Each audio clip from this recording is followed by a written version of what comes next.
I found my birth mother through a DNA test. Today she asked me to donate my kidney to the sister I never knew I had. I never expected a $99 Black Friday DNA kit to completely shatter my reality 3 months after spitting in a tube. I got an email notification. Loso family match found. That's how I discovered my parents' 27-year secret. I was adopted. The woman who gave birth to me, Elaine, sent a message through the platform.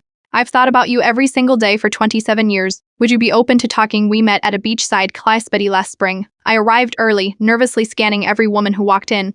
When Elaine finally appeared, I instantly recognized my own eyes staring back at me. Same almond shape, same unusual hazel green color that always made me feel different from my family. You have your father's smile, she said softly. Before either of us had even introduced ourselves over lights that grew cold while we talked, Elaine explained. She'd been 19 in college on scholarship when she discovered she was pregnant. Her conservative parents threatened to cut her off completely, and my biological father had already disappeared by then. Giving you up was the hardest thing I've ever done, she whispered. But I wanted you to have what I couldn't provide. We started texting regularly, minus awkward at first, then gradually more comfortable. I learned she'd married at 30, had a daughter named Claire 4 years later, and built a successful career as an architect. I wasn't ready to meet the rest of her family yet, so we kept our reunion private.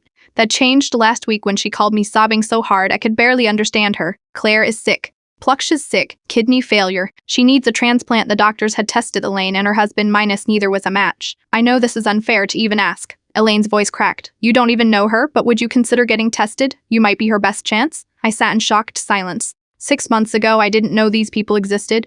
Now I was being asked to give a vital organ to a half-sister I'd never met.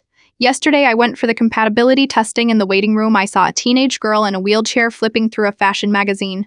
I knew immediately it was Claire minus she had our eyes.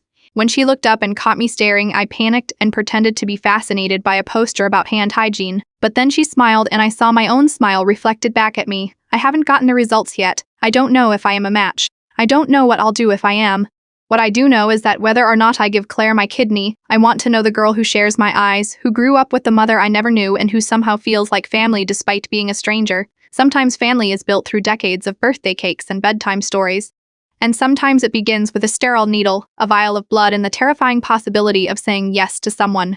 You've only just found. The test results come tomorrow. Part 2. If you want to know what I decide,